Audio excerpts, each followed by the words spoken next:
Mas como fizemos isso? As vacas pastavam placidamente. Uma delas espantou uma mosca com o rabo. Como fomos capazes de beber os mares? Quem deu a nós a esponja para limpar o horizonte? O que fizemos quando separamos a terra do sol? Não estamos perpetuamente caindo em todas as direções? Não estamos perdidos como se atravessássemos um nada infinito? Friedrich, que bobeira! Disse Meta, tentando puxá-lo pela manga, mas ele soltou o braço. Havia loucura em seus olhos. Onde está Deus? Deus está morto. Deus permanece morto. E nós o matamos, declarou ele. Por favor, pare com essa loucura, Friedrich. Vamos para casa. Como podemos nos reconfortar? Os maiores assassinos da história. O que era mais santo e forte de todos sangrou até a morte sob as nossas lâminas.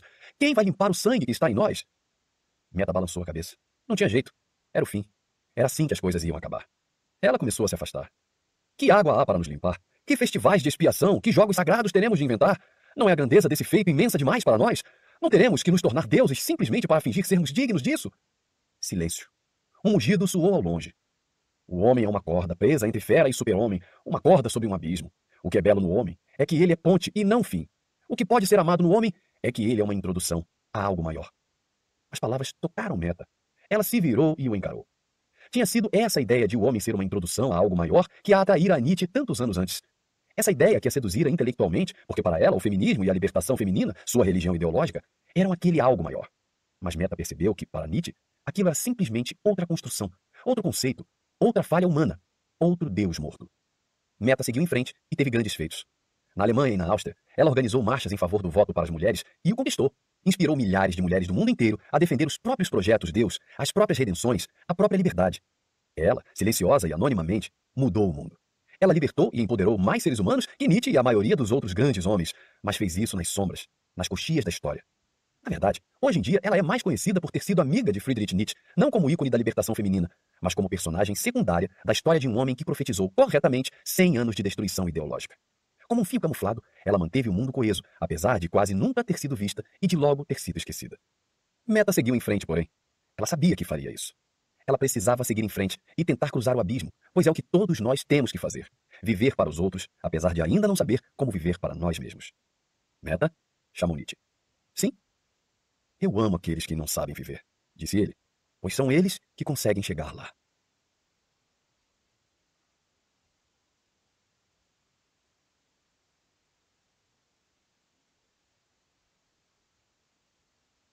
Parte 2. Fudeu geral. 6. A fórmula da humanidade. Dependendo da perspectiva, o filósofo Immanuel Kant foi a pessoa mais chata que já pisou neste planeta, ou o sonho de consumo de um coach de produtividade.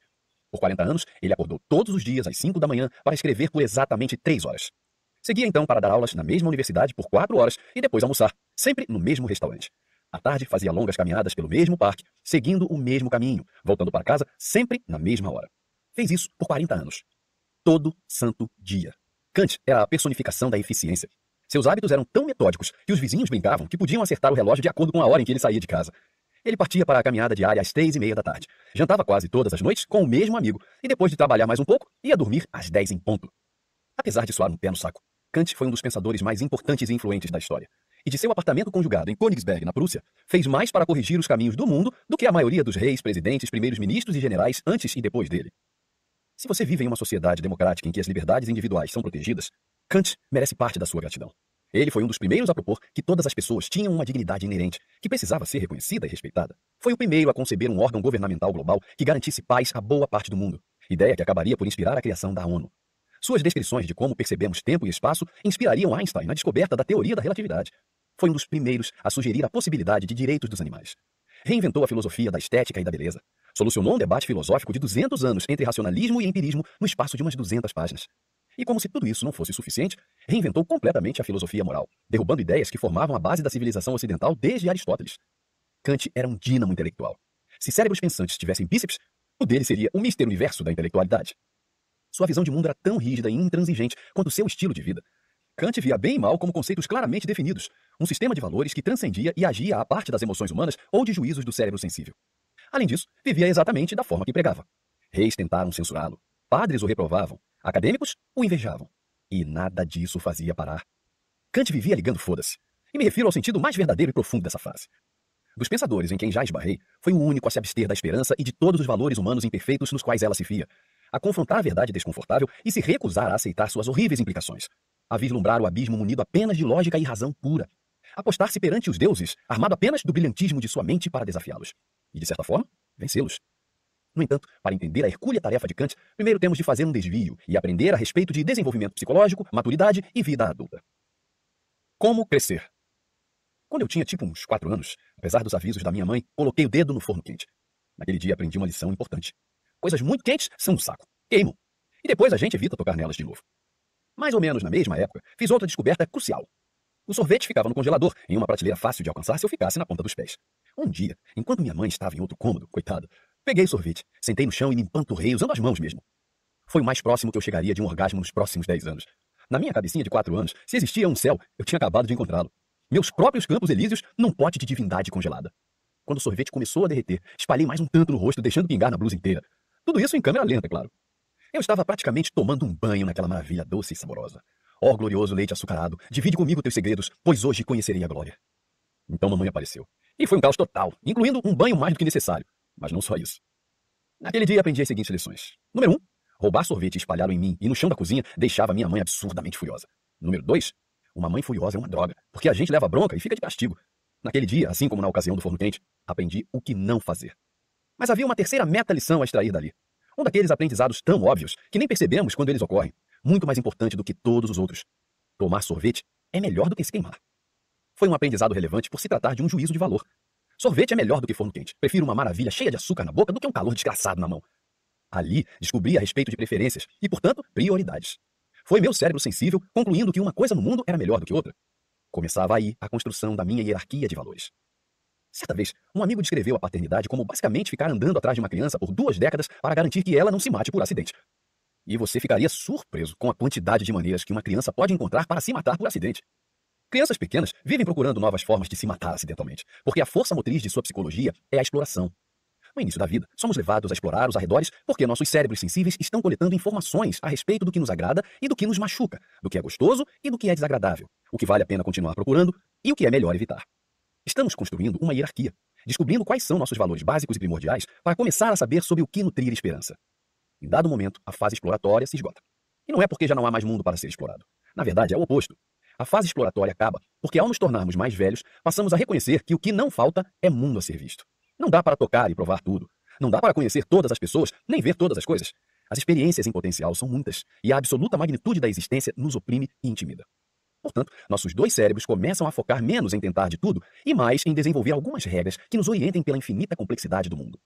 Absorvemos a maioria delas de nossos pais e professores, mas descobrimos muitas por conta própria. Por exemplo, depois de ficarmos de sacanagem ao lado do fogão aceso por tempo suficiente, desenvolvemos uma regrinha mental de que todo fogo é perigoso, não só o do forno. E depois de tanto ver nossas mães ficarem furiosas, começamos a perceber que assaltar o congelador e roubar sobremesa é sempre ruim, não só quando se trata de sorvete. Como resultado, alguns princípios gerais começam a surgir em nossa mente. Tome cuidado para não se machucar quando estiver perto de coisas perigosas. Seja honesto com seus pais e eles o tratarão bem. Compartilhe suas coisas com seus irmãos e eles compartilharão as deles com você. Esses novos valores têm mais sofisticação porque são abstratos. Não dá para apontar para a justiça ou desenhar a prudência. A criancinha pensa, sorvete é o máximo, logo eu quero sorvete. Mas o adolescente pensa, sorvete é o máximo, mas sempre que pego sem autorização, meus pais ficam irritados e acabo de castigo. Então não vou tirar o sorvete do congelador. O adolescente aplica regras ao seu processo de decisão, analisando a cadeia de causa e efeito de uma forma que não é possível para uma criança pequena. Como resultado, um adolescente descobre que partir exclusivamente em busca do próprio prazer e evitar a dor acaba gerando problemas. Atos têm consequências. É preciso conciliar seus desejos com os daqueles ao seu redor. É preciso jogar de acordo com as regras da sociedade e da autoridade. E desta forma, o mais comum é ser recompensado. Eis a maturidade em ação. Desenvolvemos valores mais elevados e abstratos para aperfeiçoar o processo decisório frente a uma gama mais ampla de contextos. É assim que nos ajustamos ao mundo, que aprendemos a dar conta das variações aparentemente infinitas de experiências. É um grande salto cognitivo para crianças e fundamental para que ela cresça de forma feliz e saudável. Crianças pequenas são como pequenos tiranos. Para elas é difícil entender qualquer coisa na vida para além do imediatamente prazeroso ou doloroso. Elas não sentem empatia, não conseguem imaginar como é a vida para o outro. Só sabem que querem a porra do sorvete. A identidade da criança, portanto, é muito pequena e frágil. É constituída tão somente pelo que dá prazer e pelo que evita a dor. Suzy gosta de chocolate, tem medo de cachorros e gosta de colorir. Às vezes trata mal o irmão. A identidade de Suzy não vai além disso, porque seu cérebro pensante ainda não desenvolveu sentidos o suficiente para criar histórias coerentes para ela. Só quando tiver idade para perguntar qual é o sentido do prazer, qual é o sentido da dor, é que Suzy conseguirá desenvolver narrativas significativas para si e estabelecer sua identidade. O conhecimento do prazer e da dor ainda se manifesta na adolescência, mas ele deixa de ditar de maneira exclusiva o processo decisório. Já não mais compõe a base dos nossos valores. Crianças mais velhas conseguem colocar na balança seus sentimentos junto com sua compreensão das regras, das barganhas e da ordem social para fazer planos e tomar decisões. Esse processo garante identidades maiores e mais robustas a elas. O adolescente tateia da mesma forma que a criança pequena faz em seu aprendizado sobre o que lhe traz prazer e dor, exceto pelo fato de que, no caso dos mais velhos, isso se dá por meio da experimentação de diferentes regras e papéis sociais. Vou me sentir descolado se vestir essa roupa? Falar desse jeito vai fazer as pessoas gostarem de mim? Se eu fingir gostar desse tipo de música, serei popular? É um avanço, mas a abordagem adolescente para a vida ainda tem uma fraqueza. Tudo é visto como uma troca. Adolescentes encaram a vida como uma série interminável de barganhas. Vou fazer o que meu chefe mandou para ter dinheiro. Vou ligar para minha mãe e então ela não vai brigar comigo. Vou fazer o dever de casa para não ferrar meu futuro. Vou mentir e fingir ser bonzinho para não ter que lidar com conflitos. Nada é feito por si só. Tudo é uma negociação calculada, geralmente realizada por medo das repercussões negativas. Tudo é um meio para se alcançar um fim prazeroso. O problema com os valores adolescentes é que quem os possui jamais se posiciona de fato com relação a algo externo a si. No fundo, o adolescente ainda é uma criança, apesar de muito mais inteligente e sofisticada. Tudo continua girando em torno de maximizar o prazer e minimizar a dor. A única diferença é que o adolescente é esperto o bastante para pensar alguns passos à frente visando chegar onde quer. No fim das contas, os valores dessa faixa etária levam à autossabotagem. Não dá para viver a vida inteira dessa forma. Caso contrário, o indivíduo nunca viverá de fato a própria vida. Estará sempre experimentando uma combinação dos desejos das pessoas ao redor. Para se tornar uma pessoa emocionalmente saudável, é preciso quebrar esse ciclo de barganha constante que sempre trata todos como meios para atingir um fim prazeroso e passar a entender princípios norteadores mais elevados e abstratos. Como ser adulto? Quando buscamos no Google como ser adulto, a maior parte dos resultados é focada na preparação para entrevistas de emprego, na administração das finanças, em arrumar a própria bagunça e em não ser um babaca completo. Tudo isso é muito bom e, de fato, espera-se que adultos saibam dar conta dessas coisas. Mas eu argumentaria que, por si sós, elas não fazem de você um adulto. Apenas o impedem de ser uma criança, o que não é a mesma coisa. Pessoas que fazem essas coisas se comportam desse modo porque são movidas por regras e negociações. São meios para algum fim superficial. Você se prepara para a entrevista porque quer conseguir um bom emprego. Aprende a limpar a própria casa porque seu nível de higiene tem consequências diretas no que as pessoas acham de você. Administra suas finanças porque, se não o fizer, vai se ferrar no futuro. Barganhar com regras e com a ordem social nos permite viver como seres humanos funcionais neste mundo. Um dia, porém, nos damos conta de que as coisas mais importantes da vida não são obtidas através de barganhas. Ninguém quer barganhar amor com o próprio pai, ou barganhar companhia com os amigos, ou respeito com o chefe. Barganhar por amor ou por respeito é uma merda. Afinal, se é preciso convencer alguém a te amar, essa pessoa não te ama.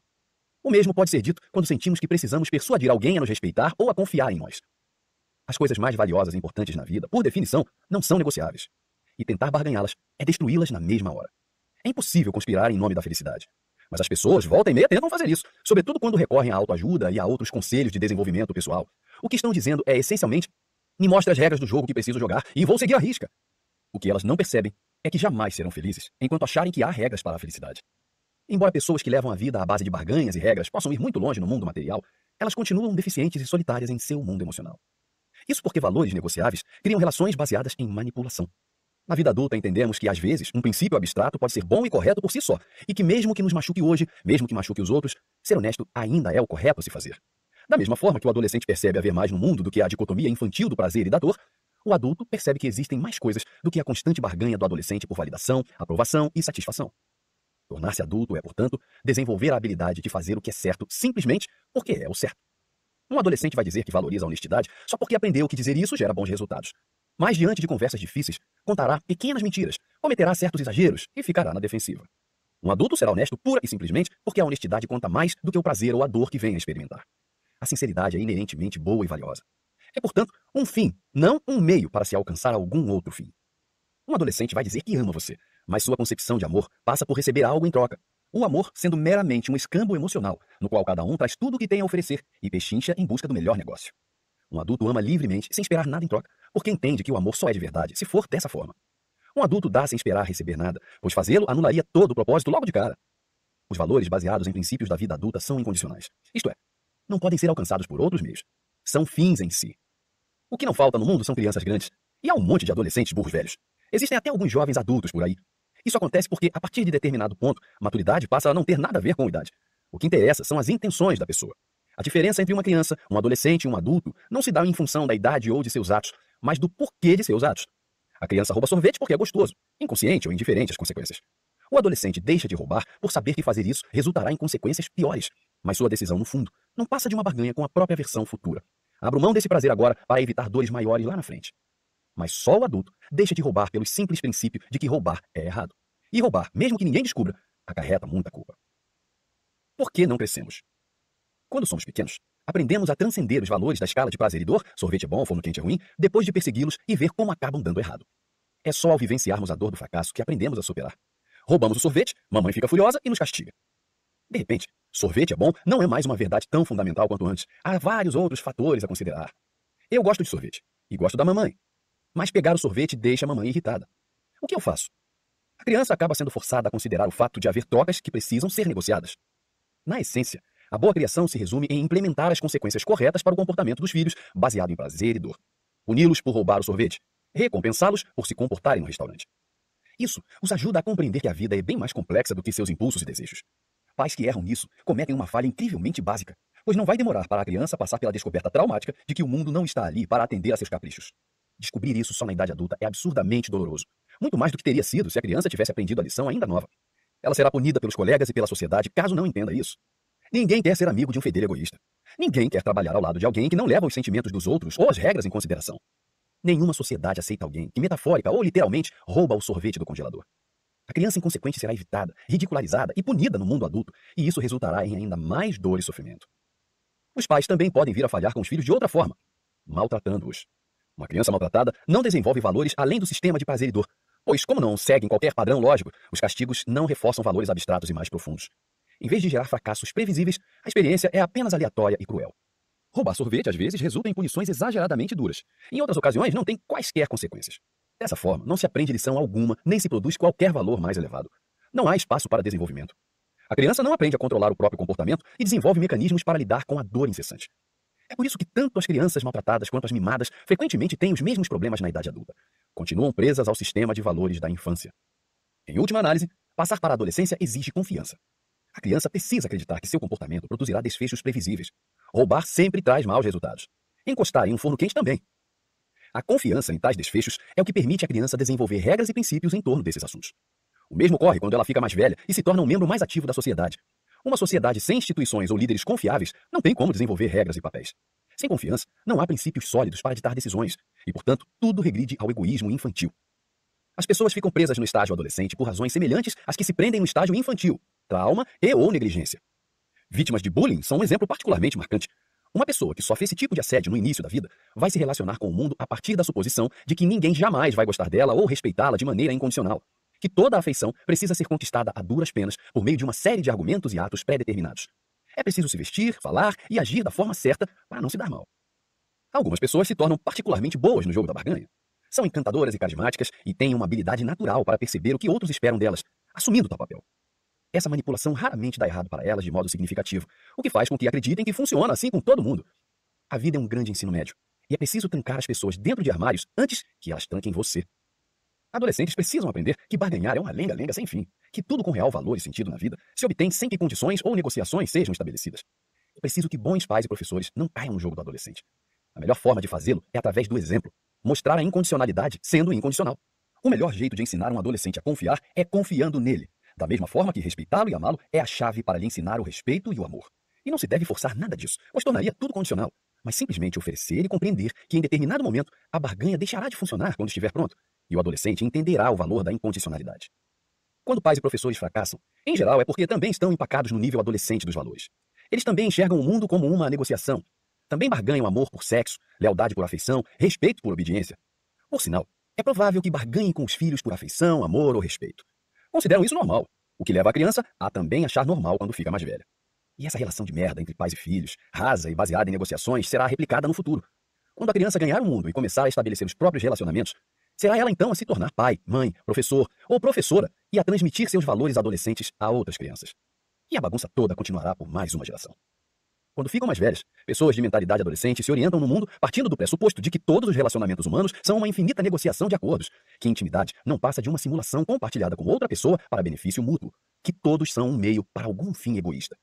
Em vez de reconhecerem que seus problemas têm raiz nessa abordagem, acham que o único problema é terem levado tanto tempo para aprender a negociar de forma correta. É difícil agir incondicionalmente. Você ama alguém sabendo que o amor pode não ser correspondido, mas o faz assim mesmo. Você confia em alguém, ainda que perceba o risco de acabar se magoando ou sendo passado para trás. Isso acontece porque agir de maneira incondicional exige algum grau de fé. fé de que aquilo é o certo a se fazer, mesmo que resulte em mais dor ou não funcione para você e para outra pessoa. Entregar-se de coração a uma vida adulta requer não apenas a capacidade de lidar com a dor, mas também a coragem de abandonar a esperança, de deixar para trás o desejo de que as coisas sejam sempre melhores, mais prazerosas ou muito divertidas. Seu cérebro pensante lhe diz que isso não é lógico, que seus pressupostos fatalmente contêm algum erro. E, no entanto, você embarca. Seu cérebro sensível procrastina e entra em pânico quanto à dor da honestidade brutal, à vulnerabilidade em jogo ao amar alguém, ao medo gerado pela humildade. Mas você embarca mesmo assim. Em última análise, comportamentos adultos são vistos como admiráveis e dignos de nota. O chefe que assume a culpa pelos erros dos funcionários, a mãe que abre mão da própria felicidade em nome da do filho, o amigo que diz o que é preciso ouvir por mais que você se incomode. São essas as pessoas que sustentam o mundo. Sem elas, seria mais provável que estivéssemos todos fodidos. Sendo assim, não é coincidência que todas as principais religiões do mundo promovam esses valores incondicionais, seja o perdão de Jesus, o nobre caminho óctuplo do Buda ou a justiça perfeita de Maomé. Em suas formas mais puras, as principais religiões do mundo potencializam o instinto humano sempre em busca da esperança, para tentar elevar as pessoas ao nível das virtudes adultas. Ou ao menos era essa a intenção original. Infelizmente, é inevitável que as religiões, à medida que evoluem, acabem cooptadas por adolescentes negociadores e crianças narcisistas, gente que deturpa seus princípios para ganho pessoal. Todas sucumbem em algum momento com essa fragilidade moral. Não importa quão linda e pura seja a sua doutrina, a religião, em última análise, torna-se uma instituição humana. E toda instituição humana acaba por se corromper. Filósofos iluministas, entusiasmados com as oportunidades que o crescimento oferecia ao mundo, decidiram remover a espiritualidade da religião e dar conta da tarefa por meio da religiosidade ideológica. Abandonaram a ideia da virtude para focar em metas concretas, mensuráveis. Criar mais felicidade e menos sofrimento. Conceder às pessoas maior liberdade e autonomia. E promover a compaixão, a empatia e a igualdade. E essas religiões ideológicas, assim como as espirituais que as precederam, também sucumbiram à natureza falha de todas as instituições humanas. Ao tentarmos permutar a felicidade, nós a destruímos. Impor a liberdade é negar a liberdade, assim como criar igualdade é minar a igualdade. Nenhuma dessas religiões ideológicas atacou a questão fundamental em pauta, a condicionalidade. Não admitiram ou não lidaram com o fato de que, independentemente de qual seja seu valor Deus, você sempre estará disposto em algum momento a barganhar vidas humanas para se aproximar dele. A adoração a algum Deus sobrenatural, a algum princípio abstrato, a algum desejo infindável, após algum tempo, sempre resultará em abrir mão da própria humanidade ou da humanidade de outros, para que os objetivos de tal adoração sejam atingidos.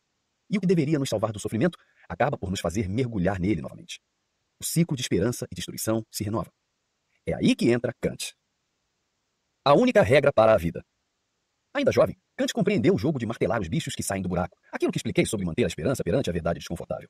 E como todos os que adquirem consciência desse cruel jogo cósmico, entrou em desespero. Mas o filósofo se recusou a participar. Recusou-se a acreditar que não havia qualquer valor inerente à existência e que estamos para sempre amaldiçoados a invocar histórias que deem à nossa vida algum sentido arbitrário. Portanto, pôs seu musculoso cérebro pensante para trabalhar e desvendar que a aparência teria a noção de valor sem esperança. Kant partiu de uma simples observação. Até onde se sabe, a consciência é o único componente completamente escasso e singular em todo o universo. Para Kant, o único elemento que nos distingue do restante da matéria no universo é nossa capacidade de raciocínio. Somos capazes de compreender o mundo ao nosso redor e, por meio de raciocínio e vontade, aperfeiçoá-lo. Para ele, isso era especial, extremamente especial, quase um milagre, pois em meio ao infinito da existência, somos nós, até onde se sabe, os únicos de fato capazes de direcioná-la. No cosmos conhecido, somos nós as únicas fontes de talento e criatividade. Somos nós os únicos capazes de conduzir o próprio destino. Somos nós os únicos com autoconsciência. E, pelo que se vê, somos o único empreendimento do universo que se propõe a uma auto-organização inteligente. Kant, portanto, deduziu sabiamente que, a julgar pela lógica, o valor supremo do universo é aquilo que é capaz de conceber valor em si. O único sentido verdadeiro da existência é a capacidade de estabelecer sentido. Só é importante o que estabelece importância. E essa capacidade de atribuir sentidos, de imaginar a importância, de inventar propósitos, é a única força no universo conhecido que pode propagar a si mesma, espalhar sua inteligência e gerar níveis cada vez maiores de organização através do cosmos. Kant acreditava que sem a racionalidade, o universo seria um desperdício, algo vão, sem propósito. Sem a inteligência, assim como a liberdade de exercê-la, poderíamos muito bem ser um punhado de pedras. Pedras não mudam. Não concebem valores, sistemas ou organizações. Não se alteram, não se aperfeiçoam, não criam. Só existem. Mas a consciência pode reorganizar o universo. E a reorganização decorrente pode aperfeiçoar a si mesma de forma exponencial. A consciência é capaz de abordar um problema, um sistema de certa complexidade, e então conceber e gerar mais complexidade. Em 1000 anos, fomos da manipulação de gravetos em pequenas cavernas à concepção de ambientes totalmente digitais que conectam as mentes de bilhões. Em mais 1000, poderemos facilmente ganhar as estrelas, remodelando planetas e até o próprio espaço-tempo. Individualmente, um único ato pode não fazer diferença na esfera coletiva. Mas a preservação e a promoção da consciência racional ao todo importam mais do que qualquer outra coisa. Kant defendia que o dever moral mais básico é a preservação e o desenvolvimento da consciência, tanto em nós mesmos quanto nos outros. Chamou esse princípio de sempre priorizar a consciência de fórmula da humanidade. E ela meio que explica, bem, tipo, tudo, desde sempre. Explica nossas intuições morais básicas e o conceito clássico de virtude. Explica como agir sem nos fiarmos em uma visão imaginária de esperança. Explica como não ser um babaca. E como se isso não fosse o bastante, toda a explicação cabe numa única frase. A fórmula da humanidade apregoa: haja de modo a usar a humanidade, em sua pessoa ou na de outrem, sempre ao mesmo tempo como um fim, e nunca meramente como um meio. É isso. A fórmula da humanidade é o princípio básico que retira as pessoas da barganha adolescente rumo à virtude adulta. Observem que o problema com a esperança é ser fundamentalmente uma negociação, uma barganha entre os atos atuais de alguém e um agradável futuro imaginado. Não coma isso e você vai para o céu. Não mate aquela pessoa se não quiser arrumar problemas. Trabalhe duro e economize, pois isso vai lhe fazer feliz. Para transcender a esfera negociatória da esperança, é preciso agir de forma incondicional. É preciso amar e respeitar alguém sem esperar nada em troca. Do contrário, não se trata de amor e respeito verdadeiros. É preciso falar honestamente sem esperar um tapinha nas costas ou uma medalha de ouro. Senão, deixa de ser honestidade. Kant resume esses atos incondicionais com um princípio bem simples. Deve-se tratar a humanidade sempre como um fim em si, nunca meramente como um meio. Mas como isso se dá no dia a dia? Eis um exemplo. Digamos que eu esteja morrendo de fome e queira um burrito. Pego o carro, vou até a lanchonete e peço aquela monstruosidade de sempre, com o dobro de carne que me faz muito, mas muito feliz. Nessa situação, comer o burrito é meu fim. É basicamente a razão de eu fazer todo o resto: entrar no carro, dirigir, colocar gasolina, etc. Tudo o que faço para conseguir o burrito são os meios, isto é, as coisas necessárias para que eu obtenha o meu fim. Meios são tudo o que fazemos condicionalmente. São o que usamos para barganhar. Não quero ter que pegar o carro e dirigir nem pagar pela gasolina, mas sei que quero um burrito. Portanto, preciso fazer tudo isso para consegui-lo. Um fim é algo desejado em si. É, por definição, o fator motivador de nossas decisões e comportamentos. Se eu decidisse comer um burrito só porque minha esposa queria e minha intenção fosse agradá-la, o burrito já não seria mais meu fim. Seria o meio para um fim ainda maior: fazer minha esposa feliz. E se eu quisesse isso só para transar com ela mais tarde, a felicidade da minha esposa seria um meio para um fim maior. Sexo, no caso. O último exemplo não deve ter soado muito bem e fez você me achar meio escroto. É exatamente disso que Kant fala. A fórmula da humanidade postula que tratar qualquer ser humano, ou ser consciente, como um meio para um fim, é a base de todos os comportamentos errados. Portanto, tudo bem tratar um burrito como um meio para um fim que tem a ver com a minha esposa. É bom fazer seu cônjuge feliz de vez em quando. Mas se eu lidar com minha esposa como se ela fosse um caminho cujo fim é o sexo, aí sim, eu a estaria tratando meramente como um meio. Na visão de Kant, há algo de errado nisso. Da mesma forma, mentir é errado porque você induz a erro o comportamento consciente de outra pessoa para atingir uma meta sua, tratando o interlocutor como um meio para o seu fim. Trapacear é antiético por razão semelhante. Você viola as expectativas de outros seres racionais e sencientes em nome de objetivos pessoais. Trata todos os outros que estão fazendo a mesma prova ou seguindo as mesmas regras como meios para seu fim pessoal. Com violência, é a mesma coisa. Você trata outra pessoa como meio para algum fim político ou pessoal de maior vulto. Que coisa feia, ouvinte. A fórmula da humanidade de Kant não só descreve a nossa intuição moral sobre o que é errado, mas também explica as virtudes adultas, aqueles atos e comportamentos que são bons por si sós. A honestidade é boa por ser a única forma de comunicação na qual as pessoas não são tratadas meramente como meios. A coragem é boa porque não agir é tratar a si próprio ou outros como meios para reprimir seus medos. A humildade é boa, pois recorrer cegamente às próprias certezas é tratar os outros como meios para os próprios fins. Se tivesse que existir uma única regra para descrever todos os comportamentos humanos desejáveis, provavelmente seria a fórmula da humanidade. Mas aqui está o mais bonito. Ao contrário de outros códigos ou sistemas morais, a fórmula da humanidade não depende de esperança. Não há qualquer grande sistema a impor ao mundo. Não há crenças sobrenaturais que lançam mão da fé para se protegerem das dúvidas e da falta de provas. A fórmula da humanidade é apenas um princípio. Ela não projeta qualquer utopia futura nem planteia algum passado infernal. Ninguém é melhor ou pior do que ninguém, tampouco mais honrado. Só o que importa é que a vontade consciente seja respeitada e protegida. Ponto final. Porque Kant entendeu que quando se entra no jogo de decidir e ditar o futuro, desencadeia-se o potencial destrutivo da esperança. A preocupação passa a ser converter pessoas em vez de honrá-las. A de destruir o mal nos outros em vez de arrancar as raízes do que há de pior em nós mesmos. Em vez disso, Kant concluiu que a única maneira lógica de aperfeiçoar o mundo é por meio do autoaperfeiçoamento, ao crescermos e nos tornarmos mais virtuosos, a partir da simples decisão de sempre tratar a nós mesmos e aos demais como fins, e nunca apenas como meios. Seja honesto. Não se disperse nem se prejudique. Não se esquive das responsabilidades nem sucumba ao medo. Ame de forma aberta e destemida. Não ceda a impulsos tribais ou deixe a esperança enganá-lo. Pois não há céu ou inferno no futuro, apenas o resultado de escolhas feitas a cada momento. Seus atos serão condicionais ou incondicionais? Você tratará os outros como meios ou como fins? Perseguirá a virtude adulta ou o narcisismo infantil? A esperança sequer precisa entrar na equação. Não espere uma vida melhor. Viva uma vida melhor, simplesmente. Kant compreendeu que existe uma ligação fundamental entre o respeito que temos por nós mesmos e o que temos pelo mundo. A forma como interagimos com nossa própria psique é o modelo que aplicamos em nossas interações com o outro. E pouco progresso faremos com as pessoas ao redor enquanto não o tivermos feito conosco. Quando perseguimos uma vida cheia de prazeres e simples satisfação, estamos nos tratando como meios para nossos fins prazerosos. Portanto, o autoaperfeiçoamento não é cultivar mais felicidade, e sim mais respeito próprio. Dizer a nós mesmos que não valemos nada, que somos uns merdas, é tão errado quanto falar que outra pessoa não vale nada e é uma merda. Mentir para nós mesmos é tão antiético quanto mentir para os outros. Ferir a nós mesmos, tão repugnante quanto ferir os outros. Portanto, amar e cuidar de si mesmo não é algo que alguém aprenda ou pratique, mas algo que somos eticamente convocados a fazer, ainda que não tenha nos restado mais nada. A fórmula da humanidade tem efeito cascata. Aperfeiçoar a honestidade em si, aperfeiçoa a honestidade com o outro. E assim, o outro é influenciado a ser mais honesto consigo mesmo, o que o ajudará a crescer e amadurecer. A capacidade de não tratar a si próprio como um meio permitirá, por sua vez, que se trate melhor o outro como fim. Portanto, ao botar em ordem seu relacionamento consigo, o efeito colateral positivo é a harmonização de seus relacionamentos. E isso, por sua vez, permite que o outro se entenda melhor consigo e por aí vai. É assim que se muda o mundo. Não com ideologias grandiosas, conversão religiosa em massa ou sonhos ilusórios sobre o futuro, mas quando cada indivíduo, aqui e agora, no presente, alcança sua maturidade e sua dignidade. Sempre haverá religiões e sistemas de valores baseados na cultura e na experiência. Sempre haverá ideias diferentes sobre de onde viemos e para onde vamos. Mas, como acreditava Kant, a simples questão de dignidade e respeito a cada momento precisa ser universal. A moderna crise de maturidade.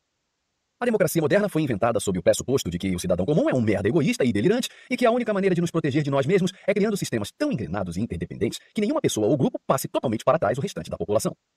A política é um jogo egoísta, cheio de negociações. E a democracia, o melhor sistema de governo já criado, simplesmente porque é o único a admitir isso abertamente. É ciente de que o poder atrai gente corrupta e infantil. O poder, por sua própria natureza, força líderes a barganhar. Portanto, a única forma de administrar uma situação assim é consagrar valores adultos na própria estrutura do sistema. Liberdade de expressão, liberdade de imprensa, garantias de privacidade e de direito a um julgamento justo. Todas são implementações da fórmula da humanidade em instituições sociais, concebidas de maneira a serem praticamente imunes à ameaça e transformações. Só existe, de fato, uma forma de ameaçar um sistema democrático. Quando um grupo decide que seus valores são mais importantes que o sistema em si e subverte a religião da democracia em nome de outra, provavelmente menos virtuosa, faz crescer o extremismo político. Extremistas políticos são infantis por definição, porque são intratáveis e refratários a barganhas. Em suma, são um bando de bebês querendo que o mundo seja de uma determinada maneira e que se recusam a reconhecer quaisquer interesses ou valores diferentes dos seus. Recusam-se a negociar. Recusam-se a apelar a alguma virtude ou princípio superior acima de seus desejos egoístas. E no que diz respeito a atender às expectativas dos outros, não são dignos de confiança. São ainda descaradamente autoritários, pois crianças que são estão desesperados pela vinda de um pai todo-poderoso que dê um jeito nas coisas. Os extremistas mais perigosos sabem dar a seus valores infantis uma nova roupagem a partir da linguagem da barganha ou dos princípios universais. Um extremista de direita dirá desejar a liberdade acima de tudo e se mostrará disposto a sacrifícios em nome disso. Mas o que realmente quer dizer é que deseja a liberdade de não ter que lidar com nenhum valor que não esteja alinhado aos seus. Deseja a liberdade para não lidar com a mudança ou a marginalização de outras pessoas.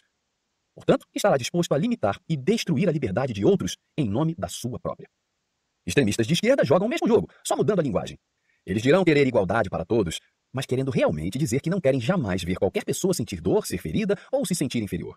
Nunca querem ninguém encarando lacunas morais. E estarão dispostos a causar dor e adversidades a terceiros em nome da eliminação dessas lacunas morais.